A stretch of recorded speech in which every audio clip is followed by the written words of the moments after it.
Welcome to a special edition of Whitetail Rendezvous. What's so special? Well, I've asked 6 of my friends who live out here in the Rockies and are DIY archery hunters to share tips, techniques, and resources that they use to be very successful elk and mule deer hunters. One thing you got to remember, April 4th, 2017 is the closing of applications for applying for limited elk and mule deer. All the mule deer tags in Colorado are by draw only. Now, there's many areas in Colorado where you can apply for an elk, or you can choose to take an over-the-counter tag. As you might imagine, there's fewer hunters in the limited draw areas, but you still can get a tag, and we have hundreds of thousands of acres of Forest Service land, so you can pick the place you want to hunt. Talking about picking a place, there's no better research tool than GoHunt.com Insider. And I have Brandon Evans as a guest on the show, and he's going to lead off telling you why GoHunt.com is the place to go, why Insider will give you all the information that you need to know about hunting Colorado. Why? Because I wrote many of the big game unit profiles. What does that mean? You're going to find at GoHunt.com how many preference points it takes. What's the class of trophy that's in there? Is it a 260 bull, a 300 bull, or a 350 bull? As you might imagine, a 350 bull, if it's in a limited draw area, it's going to take a heck of a lot of preference points. It might take years, but they'll still give you the opportunity to use their resource tools to find a place that has 265 bulls, Pope and Young bulls, and you can get an over-the-counter tag. So Brandon Evans from GoHunt.com Insider is going to share how, why, when, and where you can be a successful DIY hunter in the state of Colorado for elk and mule deer. Oh, one thing I want you all to remember, you need to listen to the whole show to get the promo code. What's the promo code going to do? When you sign up to be a member of GoHunt.com Insider, you will be given a Sportsman Warehouse gift card. How much is that gift card? Well, you're going to have to listen to the end of the show to get that. Hey, folks, sit back, relax, and dream about hunting elk and mule deer in the Rockies, specifically in the state of Colorado, coming up this fall. Welcome to another episode of Whitetail Rendezvous. This is your host, and this is another special episode. We are doing a joint project with GoHunt.com, and today I have Henry Ferguson. If you'd followed Henry on social media, you realize he loves hunting mule deer in the mountains, and he's an extraordinary mule deer hunter with a bow. So, Henry, welcome to the show. That's quite an introduction there, Bruce. Hopefully I can live up to that and not disappoint too many people here. Let's start right off. And you know, my listeners across North America love to hunt whitetails, and all of them dream to do 2 things in the Rockies. One, hunt elk, and then the second thing is hunt, 30-inch, majestic, muy bueno mule deer. So let's help them out today in the next 20, 30 minutes or so, and help them understand what it really takes to get up close and personal with a trophy mule deer buck. Sounds great to me. I guess the first place to start, if you're coming out west, I guess the best thing to do, the best advice I could give somebody is get started. Just make a commitment and say, you know what, here we are. I mean, we're recording this about a month ahead of the Colorado draw deadline, which is always going to be that first week in April. And if Colorado's on your radar, get on it. Just pick a unit. Any unit in the state's going to have good bucks. So just pick a unit that looks like it fits the terrain that you're kind of aiming for. We've got big bucks out on the eastern plains at 5,000 feet elevation. We've got big bucks at 8,000 feet. We've got big bucks at 13,000, 14,000 feet. So, well, maybe not so many at 14,000, but you can hunt them anywhere from the low grassland all the way up to the high alpine here, and the great thing about Colorado, for example, is, like I said, there's a big buck in every unit. You just got to find them. And the best way to do it is by getting out there and just getting some boots on the ground, practice with it. Pick that unit and try to hunt it twice. That first year, use it as your scouting year, kind of getting to know the area. And as you get back in there and get in there a second and third time, you'll just see your success rate start to explode, just start to skyrocket then. Let's just stop for a second, because the people I've had on earlier about elk hunting said exactly the same thing. So I just want to underscore this. Wherever you're coming from, basically you're flatlanders. In any place in the Rockies, you're going to be a flatlander. So it's going to take you time to learn your terrain. And Henry is 100% correct. There isn't a unit in the state that doesn't have what I would call a shooter buck. Are they all going to be 180s? Maybe not. Is the potential there? Yes, it is, because we both know in suburban areas there's some 180 bucks running around, correct? Oh, yeah. Honestly, I live on the southwest edge of Denver, and I see bucks that meet that criteria multiple times a year here in our neighborhood. Most of those deer will either die of old age, get eaten by a coyote, or get hit by a car. Unfortunately, that's kind of that's what helps them to live to a ripe old age is the lack of hunting pressure. And so in that particular case, I guess we can safely say anywhere from the Kansas border to the Utah border, the Wyoming border to the Mexico border, the opportunity is there to shoot a wonderful buck, a buck that you'd be happy to have on your wall. Do you agree to that? Absolutely. I just came back from the Hunt Expo over in Salt Lake City over the weekend, and I had no less than 20 people ask me where they should be applying in Colorado. And the advice I'm giving is the same that I'm giving to you, and that is, and your listeners, and that is, basically find something that fits the terrain you'd like to hunt. For a lot of people, their image of Colorado is big, wide, expansive basins, wide open basins up above timberline. Well, start looking along the Continental Divide. That's where a lot of the high country is. And, a lot of those, tags can be had for minimal points. So, that's another thing that really is intimidating to a lot of people is the draw process. I mean, as opposed to going to a hardware store or Walmart and picking up a bag, we do have a set process that you have to go through to get most mule deer tags out west. I mean, there's states like Idaho and Arizona and a couple others that do have over-the-counter hunts, but for the most part, you're going to need to draw a tag. But again, just get on there, do that research, get with it. It's worth it. It's absolutely worth it. So let's go back to the beginning. I kind of jumped ahead, but I wanted to underscore, about the potential out west, whatever state you have, you choose. One, as Henry said, choose your elevation, and that'll determine the terrain. And then the second, you got to learn. You really have to invest, I would say, at least 2 years. You might get lucky the first year. Second year, you might get a little smarter. And the third year, you should be really able to close the deal. So going back, let's talk about, Bob sitting in Oshkosh, Wisconsin, going, I want a mule deer hunt. And the draw's coming up, and he's going to pay his money and get in the draw here in Colorado. So what should he be thinking? Once he puts his money down, he's committed, if he draws the tag. And so what does Bob need to start doing? Well, right now, like we said, Bob needs to figure out what elevation he wants to hunt at. So if he wants to hunt, in that an Eastern Plains hunt, some of the things he's going to have to look at is he's probably going to have to hire a guide. If you're going to hunt out, on that eastern side of the state, it's almost all private. And you're not just going to go up and knock on somebody's door. This could happen, but it's kind of a fairy tale anymore of going up and knocking on somebody's door out in eastern Colorado who's got a big river bottom and saying, "Hey, you ever let anybody hunt your property?" The chances are they do let somebody hunt it, and chances are it's an outfitter that's paying them a bunch of money to lease up that land. So, you can kind of look at that, and if that's the course you want to go, then there's some excellent outfitters out there, and they kill some big bucks every year. Myself, I want a public land hunt. That's something that's a lot more appealing to me, to be able to hunt a deer that literally anybody who draws a tag for that unit has equal opportunity at that buck. And that's what I'm looking for. And I think that's probably what most of your listeners are looking for.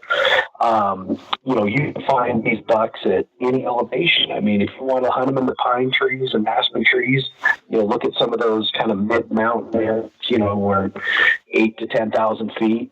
If you want to hunt them up in the high country, those units that are 10,000 feet above. If you're looking on Google Earth or on Go Hunt or places like that, those are going to be easy spots to find because you're not going to see any green. Or if you do see green, it's not going to be trees. So that's what you're looking for. So just pick that unit and commit to it, because the really interesting thing, and you touched on this just a minute ago, Bruce, was it's that second and third year. Yeah, sure, you might get lucky getting one out there on that first hunt, but chances are it's going to be that second or third year that you really kind of figure it out. And that's why I always look at low point units. I mean, I'm not a guy who's sitting on 10 points in any state. That's just not me. I like to hunt too much. And thanks for that. I think we get notified sometime in June that we've been successful in the drawers. Is that right? In Colorado, it's usually the last week of May, first week of June that we'll find out exactly what we drew. And that's for deer and elk. Those will come out usually in back-to-back weeks, and it kind of varies. They'll kind of play around with that a little bit from year to year. But by and large, by Memorial Day, you know where you're going to be hunting. And that brings up a great suggestion that I have here, and this is get out there and get your boots on the ground at least one time before the hunt.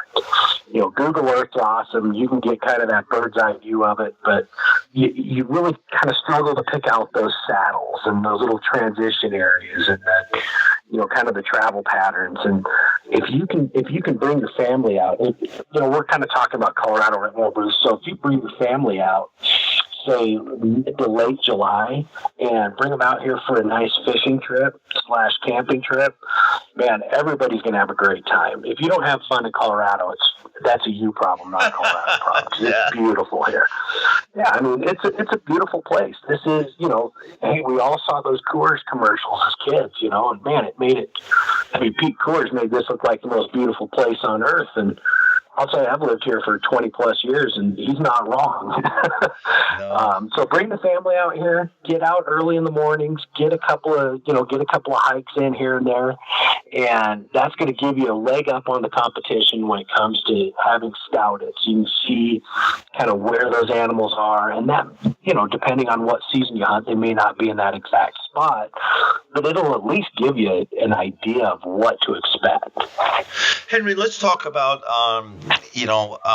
so Bob from Oshkosh jumps in the truck and they say, we're going to go to Unit 44. It'd be hard to draw a tag, but I'm just trying to think some of the low priority. It doesn't matter, but what I'm thinking, I want to find transition zones. So help explain that. And do you agree or disagree with transition zone hunting? Well, and again, that really depends which season you're hunting, because if you're on an early season archery hunt, which is where I focus, transition zones aren't necessarily as big. You can get into some travel corridors and stuff, but really what you want to look for, if you're talking transition zones between like feed and bedding, then yeah, absolutely, that's vital. You need to at least have some idea of where they start their morning, because I always start my morning off at the highest point around with my binoculars and spotting scope up against my eyes, trying to find that buck I'm looking for.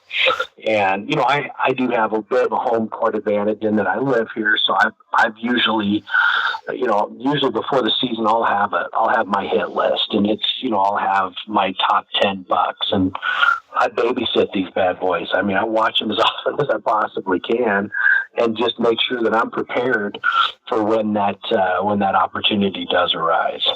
But if you're watching where they feed in the mornings, and then you have some idea of where they bed,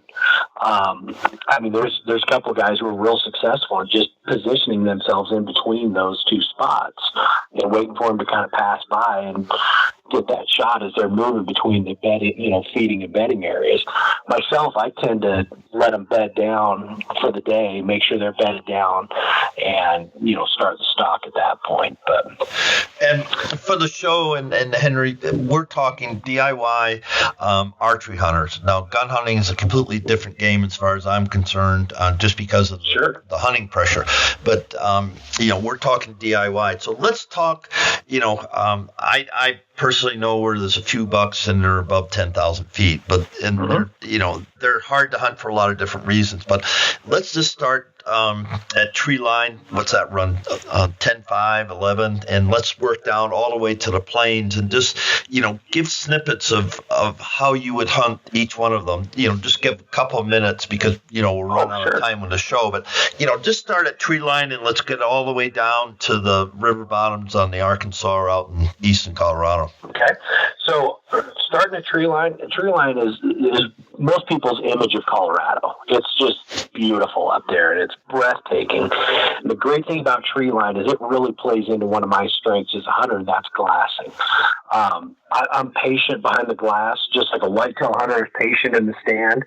A successful whitetail hunter is patient in the stand.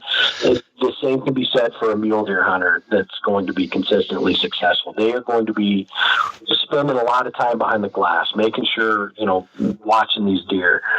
So you want to find a spot. You want to find a good vantage point. And some of these can be found on Google Earth, but keep in mind, if you see it on Google Earth, chances are somebody else is looking at the same spot. And, they put their own pin in that spot. And so you may have some competition there. I always go into a new area having already picked out 3 or 4 spots that I can glass from. And, truthfully, it's not been a big issue for me. I've not really had any, uncomfortable confrontations. We did had a couple of guys who literally camped out on our spot, on one of our preferred glassing spots this year, but that's a different story for a different time. But, find that spot, watch the deer, watch where they're feeding, watch where they're watering. One thing that you'll notice about mule deer is you won't see them go to water all that often. A lot of times they get the moisture they need from the plants, or, at times you'll see them kind of stop and, stick their head in a creek for just a little bit. But for the most part, they get the most of the moisture they need from plants. So you're going to watch them in that morning feed pattern.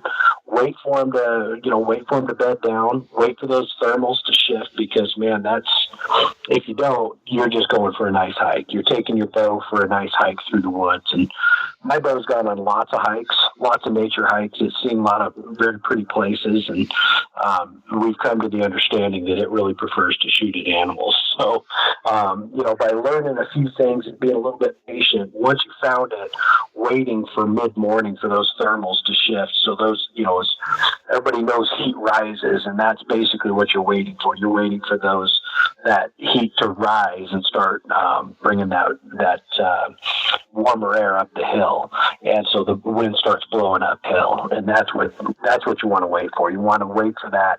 Try to position yourself above them, and know that if they do smell you, it's over. They're not going to stick around and wait to see what it was. So that's your typical morning hunt there in a high country setting. And a lot of times, once you start working down lower in elevation, you start getting into thicker trees. I always try to focus on aspens. Aspens just have, for some reason, and I'm not a biologist, I can't really explain why it is or what it is, but for some reason, aspens seem to have all of the things that deer and elk like to eat, growing and right there at the base of them. So I would focus on aspen growth, and in the mornings, kind of watch the edges of those. And a lot of times during the day, they do tend to bed in those aspens if they're not too terribly thick, because in those early morning, early season hunts, early season, not early morning, with those racks still in velvet, they don't want to go into really thick cover. And that can make them a little bit easier to find and a little bit easier to bed down, because they're not going to head into that stuff that's, as thick as the hair on a dog's back, and you can't get a shot through it in your best day anyway.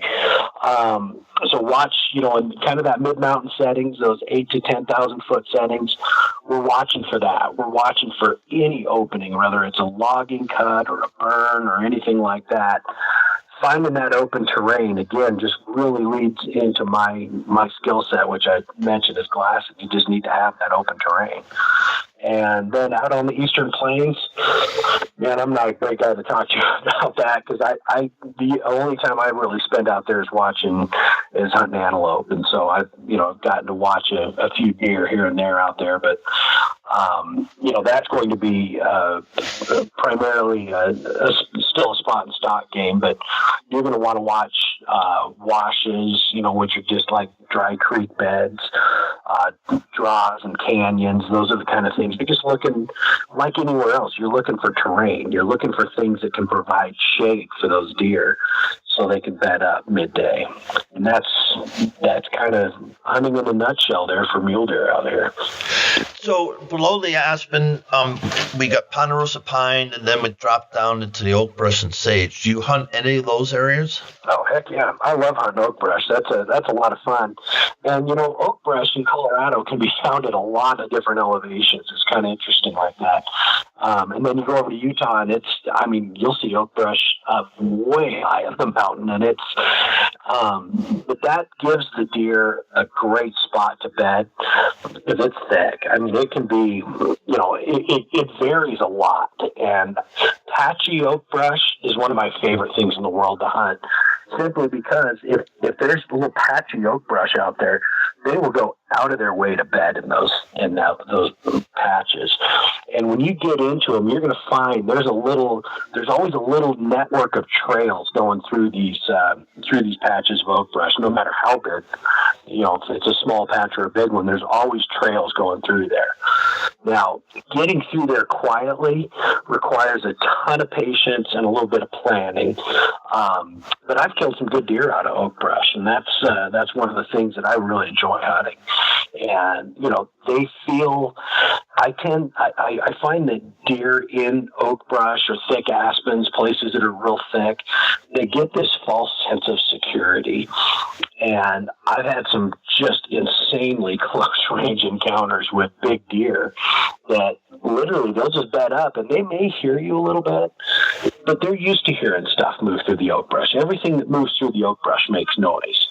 So, make as little as you can, and, make sure that nothing is scraping on aluminum or carbon arrows, because that's an unnatural noise. And they have an uncanny ability to, really weed out those unnatural noises. So just kind of keep it as quiet as you can, keep the wind in your face, and you can have some really fun encounters in oak brush, because I've had deer blow out. I watched a deer blow out from my buddy Mike on a stalk this year, and we didn't count that in yards away. We counted that encounter in feet, and that was pretty cool to watch. So I watched that whole thing go down from the 3 spotting scope. Let's talk about the stalk. And the reason I want to bring this up, you're going to be glassing from, like Henry said, from an observation point, long distance glassing. You're going to see a deer. You're going to let him bed. Now what happens? Take me through, what happens when he's down for the day, and he might not be by himself, but he's really not going to move any time soon. So walk us through the stalk. So there's been a lot of talk lately from a lot of mule deer experts about secondary beds. So you'll have kind of a morning bed and then a second bed. And that second bed, and a lot of this depends on, in my experience, these things depend on 2 things. Number 1 is stability of the wind, and number 2 is cover. So if they can stay in shade for a decent amount of the day, a decent part of the day, then they tend to stay bedded a bit longer. If that wind stays blowing in their face out of a consistent direction, they'll tend to stay a little bit longer. bedded a little longer, that is. But if you're in a place that has a lot of swirling winds and, maybe the cover is really sparse. So let's take, for example, one of those lowland hunts. Let's go to oak brush or maybe a creek bottom, where they're bedded up in a dry creek bed. Well, that's only going to give them shade for a few hours at a time. So they'll rebed a lot during that, in the lower elevation. And it's simply based on shade. I mean, as soon as that sun starts shining on them, hey, they're wearing a fur coat, it's inevitable. They're going to warm up and they'll need to move. Once you start seeing, if you're close enough that you can see that deer really chewing its cud, if it's kind of regurgitating and chewing its cud, well, now it's game on. He's probably not going anywhere anytime soon. But, one of the important things to also mention there, Bruce, is when you get started in the morning, you're not just looking 100 yards away. You're not looking necessarily within a couple 100 yards. Some of these vistas, that we find for glassing points, you could be looking a mile, 2 miles away. So, it depends on the distance you are from them, what your plan is for a stock. But, I go as fast as I can when they're not looking, or they can't see me. If I can get a ridge or a hill or a wash in between us, man, I'll move as fast as I can to cover most of the distance. But once you get up close, it's time to stop taking chances. It's time to really slow down and stop taking risks, because if they see you, they're gone. If they hear you, they're probably gone. If they smell you, they're definitely gone. So make sure, if I look at a deer where it's bedded and based on wind direction, available cover and whatnot, if I don't think there's, truthfully, if I don't have better than a 70% chance of closing the distance on it, I'm going to back out and I'll just wait for it to find a second bed or come back another day for that buck, because it's just not, in my opinion, it's just not worth risking it. It's not worth blowing them out of there. So let's just take a typical stalk. We're a mile away. We watch the buck bed in whatever terrain he's in, and then what's the duration time? I know we got ridges and stuff between them. Oh man! But once we get, once we break it down to within 440 yards, a quarter mile from the deer, what happens then? Well, see, with a rifle hunt, with the modern rifle, your hunt's over. You're just waiting for them to stand up at that point. Now, with a bow, your hunt hasn't even really started yet. I look at it on an archery hunt. I look at my hunt as really starting at 200 yards. So, once I close the distance to about 200 yards, at that point, my boots are coming off. I'm going to take my boots off, because those ears that they have, man, they can hear everything. Everything. So I've blown a lot of stalks by, just breaking a branch, stepping on a branch or rolling a rock, and it makes a noise that just catches their attention. They look up and see it. But I take my boots off, and I always carry an extra pair of thick hunting socks with me. So, this last year I went to Costco and bought like a 10-pack of thick athletic socks in a black color. So they're not white, they're not showing up real well. But basically, what I do, like I said, at about 200 yards, and depending on the terrain, if it's super still, I might do this at 300 or 400 yards. But I'll get out, I'll sit down, I'll tie my boots.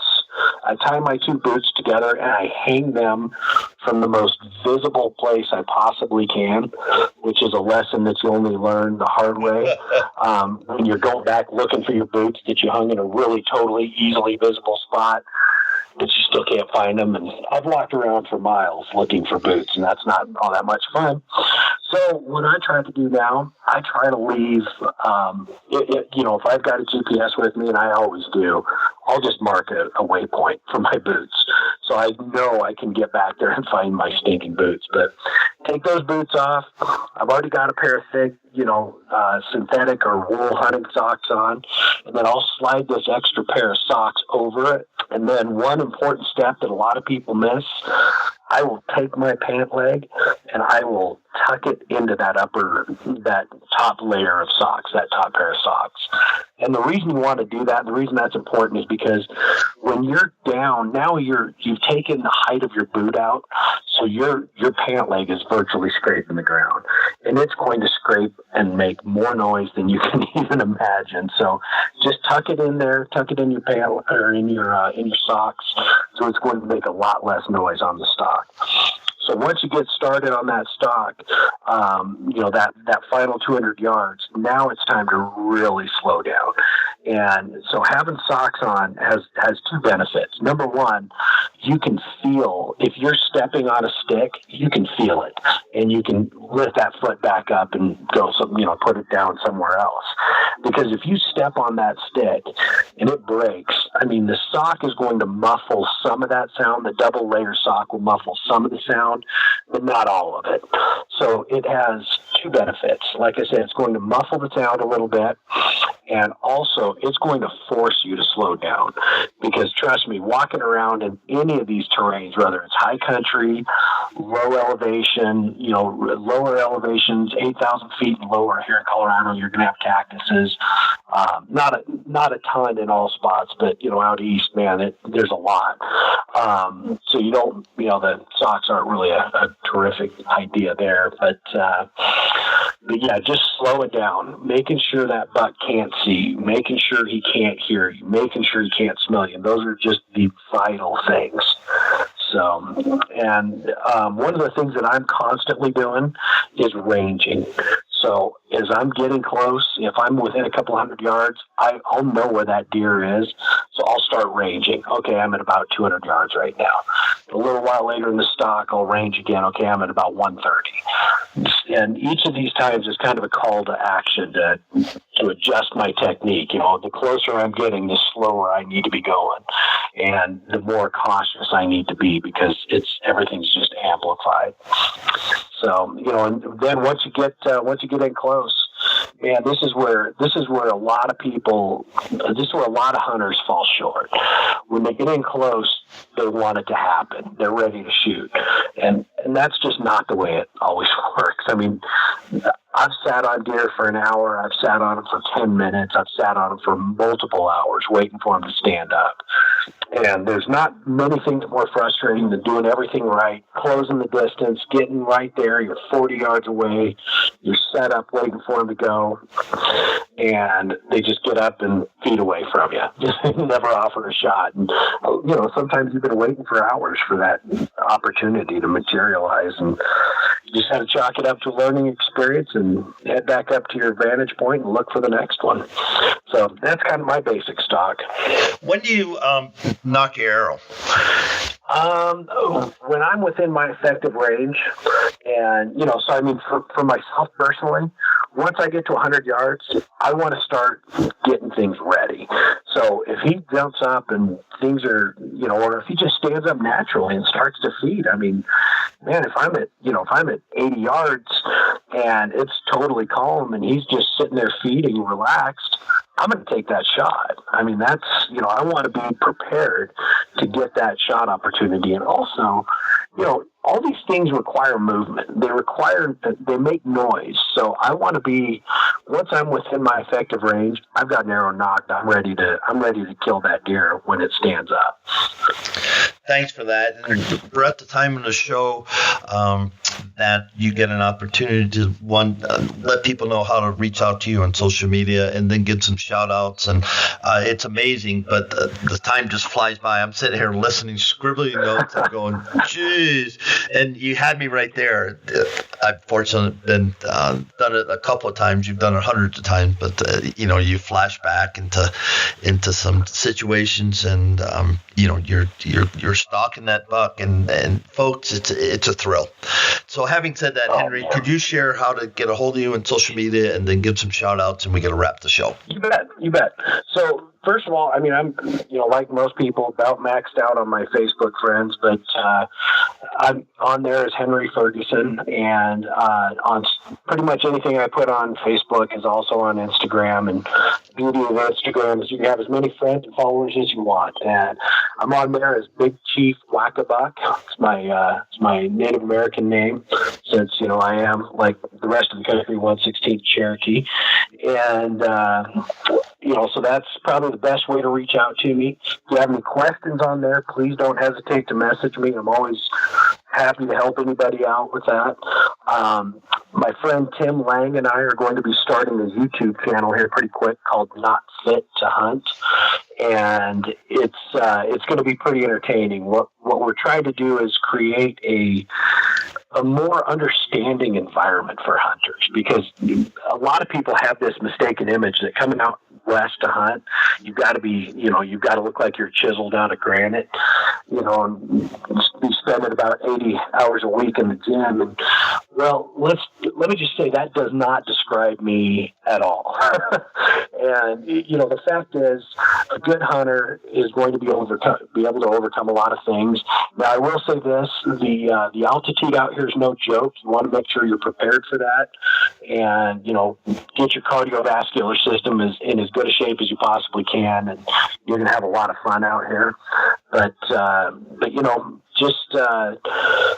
had a lot of success with, using Badlands backpack, gold tip arrows, Grim Reaper broadheads. These are all products that have really served me very well over the years. And, you don't have to spend a fortune to get good quality gear. And that's, just be smart about it, make good investments. And like I said, more than anything, if you're thinking about doing it, just get out here and do it. Just go do it. You're going to have more fun than you can imagine.